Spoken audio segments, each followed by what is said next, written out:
Hello friends, வாழ்க வளமுடன். இன்றைக்கி நம்ம கிச்சனில் பார்க்க போகிறது ரொம்ப ஆரோக்கியமான ஒரு டிஷ் தான், மாப்பிளை சம்பா பொங்கல். மாப்பிளை சம்பா அரிசியில் நிறைய ஹெல்த் பெனிஃபிட்ஸ் இருக்குங்கிறது நம்ம எல்லாருக்கும் தெரியும். பாரம்பரிய அரிசிகளில் மேல் தோல் இருக்கிறதுனால அதில் ஃபைபர் அதிகமாக இருக்குது. அதனால் சர்க்கரை வியாதி இருக்கிறவங்க இந்த மாதிரி அரிசிகளை பயன்படுத்தி சாப்பிடும்பொழுது அவங்களுக்கு அடிக்கடி பசி ஏற்படாது, சாப்பிட்ட ஒரு நிறைவும் இருக்கும். வெயிட் லாஸ்க்கு ட்ரை பண்ணுறவங்களும் இந்த அரிசியை பயன்படுத்தி சாப்பிடும்பொழுது அவங்களுக்கு நல்ல பலன் தெரியும். அதே போல் நர்வ்ஸ் வீக்னஸ் இருக்கிறவங்க இந்த மாப்பிளை சம்பா அரிசியை தொடர்ந்து எடுக்கும்போது நரம்பு மண்டலத்துக்கு நல்ல பலம் கிடைக்கும்.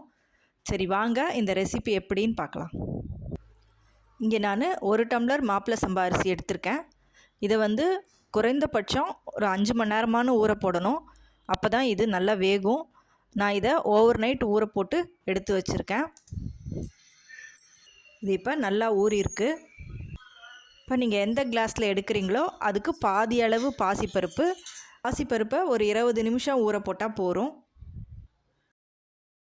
மாப்பிளை சம்பா ஊறின அந்த தண்ணியை அப்படியே எடுத்து வச்சுட்டு அந்த அரிசியை மட்டும் எடுத்து மிக்சியில் போட்டு நம்ம குருணை மாதிரி கிரைண்ட் பண்ணி எடுத்துக்கலாம்.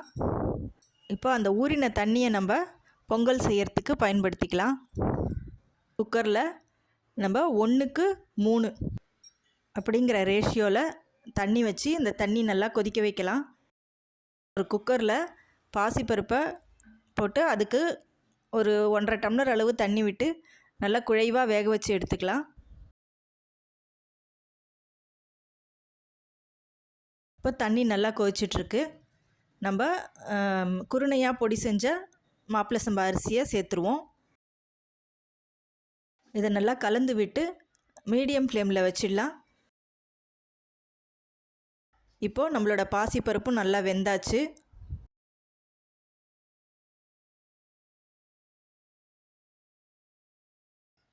மாப்பிளை சம்பா அரிசியும் நல்லா வெந்தாச்சு.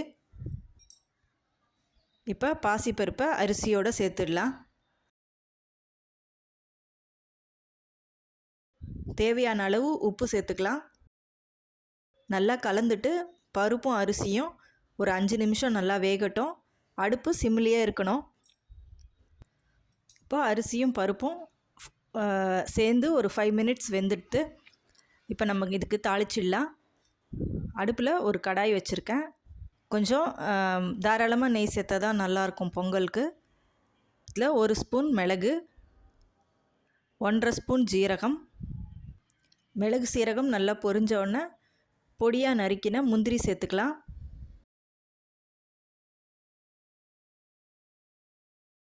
முந்திரி ஓரளவு செவந்த உடனே 1 பச்சை மிளகாய் கீறி போட்டிருக்கேன். அது கூட கொஞ்சம் இஞ்சி துருவல், கருவேப்பிலை, இது எல்லாத்தையும் சேர்த்து நல்லா வதக்கி எடுத்துக்கலாம்.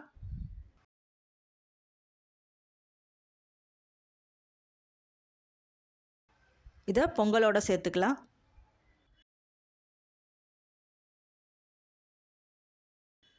கொஞ்சம் பெருங்காய தண்ணி சேர்த்துக்கலாம். பெருங்காய பொடியாக இருந்தால் நீங்கள் தாளிக்கும் போதே அதில் சேர்த்து தாளிச்சிடலாம். நல்லா கலந்துட்டு ஒரு 2-3 நிமிஷங்கள் கழித்து ஸ்விட்ச் ஆஃப் பண்ணிடலாம். லாஸ்ட்டாக கொஞ்சம் நெய் சேர்த்து பரிமாறலாம். இப்போ நம்மளோட மாப்பிளை சம்பா பொங்கல் ரெடி. ரொம்ப சுவையாக இருக்கும், ஆரோக்கியமானதும் கூட. தொட்டுக்கிறதுக்கு நான் இன்றைக்கி கத்திரிக்காய் கொத்து செஞ்சுருக்கேன். மாப்பிளை சம்பாவை சாதமாக நீங்கள் செஞ்சு அதில் குழம்பு ரசம்லாம் ஊற்றி சாப்பிடும்போது அதோட கலந்து வராது. ஆனால் இந்த மாதிரி குழைவான வெரைட்டி ரைஸ் நீங்கள் பொங்கல், சாம்பார் சாதம், சக்கரை பொங்கல் இந்த மாதிரி செய்யும்போது ரொம்ப நல்லாயிருக்கும். நீங்களும் ட்ரை பண்ணிவிட்டு எப்படி வந்ததுன்னு உங்கள் ஃபீட்பேக் சொல்லுங்கள். தேங்க்யூ.